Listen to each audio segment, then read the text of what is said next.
Excellence എന്ന് പറഞ്ഞവരെ ഇന്നത്തെ സുവിശേഷത്തിലെ ഈശോ ധനത്തെക്കുറിച്ച് അല്ലെങ്കിൽ സമ്പത്തിനെ കുറിച്ച് ശിഷ്യന്മാരോട് സംസാരിക്കുകയായിരുന്നു. ഈശോ പറയുകയാണ്, ധനവാന് സ്വർഗരാജ്യത്തിൽ പ്രവേശിക്കുക ദുഷ്കരമാണ്. അപ്പൊ പത്രോസും കൂട്ടരും അല്ലെങ്കിൽ ശിഷ്യന്മാർ ഈശോയോട് ചോദിക്കുകയാണ്, അങ്ങനെയാണെങ്കിൽ രക്ഷ പ്രാപിക്കാനായിട്ട് ആർക്ക് സാധിക്കും? പത്രോസും കൂട്ടരും നോക്കിയപ്പോൾ ഒരുപാട് പേര് സമ്പത്തുള്ളവരുണ്ട്, അങ്ങനെ അതിദരിദ്രരായിട്ടുള്ള അധികം പേരൊന്നും അവർ കാണുന്നില്ല.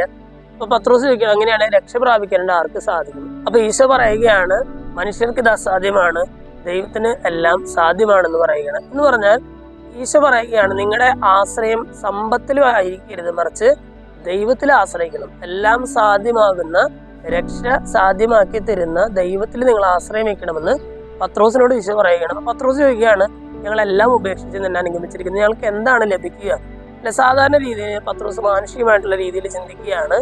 ഒരു സാമ്പത്തികമായിട്ടുള്ള ഒരു രീതിയിൽ അല്ലെങ്കിൽ ആ ഒരു മൈൻഡ് സെറ്റില് പത്രോസ് ഈശോയോട് ചോദിക്കുകയാണ്, ഞങ്ങളെല്ലാം ഉപേക്ഷിച്ചിട്ടുണ്ട്, ഞങ്ങളുടെ സമ്പത്തും ഞങ്ങളുടെ ബന്ധങ്ങളും എല്ലാം ഞങ്ങൾ ഉപേക്ഷിച്ചിട്ടുണ്ട്, ഞങ്ങൾക്ക് എന്താണ് തിരിച്ചു കിട്ടുക? ഈശോ ദൈവികമായിട്ടുള്ള രീതിയിൽ പത്രോസിനോട് മറുപടി പറയുകയാണ്, ഈ ലോകത്തിലല്ല നിങ്ങൾക്കുള്ള സമ്മാനം കരുതിയിരിക്കുന്നത്, മറിച്ച് ഇനി വരാനിരിക്കുന്ന ഒരു ലോകത്തിൽ അല്ലെങ്കിൽ ദൈവത്തോടൊപ്പമുള്ള ഒരു ജീവിതത്തില് നിങ്ങൾക്ക് ഇതിന് പ്രതിഫലം ലഭിക്കും എന്ന് പറയുകയാണ്. സ്നേഹമുള്ളവരെ, ഇന്നത്തെ സുവിശേഷമാണ് നമ്മൾ പഠിപ്പിക്കുന്ന വലിയൊരു കാര്യം, നിങ്ങളുടെ ആശ്രയം സമ്പത്തിൽ വെക്കാതെ ദൈവത്തിൽ വെക്കുക എന്നുള്ളതാണ്. നമ്മുടെ എല്ലാ കാര്യങ്ങളും സാമ്പത്തികമായിട്ട് നമ്മളിങ്ങനെ തട്ടിച്ചു നോക്കാതെ ഓരോ കാര്യങ്ങളിലും ദൈവികമായിട്ടുള്ള രീതിയിൽ ചിന്തിക്കാനായിട്ട് നമുക്ക് സാധിക്കണം.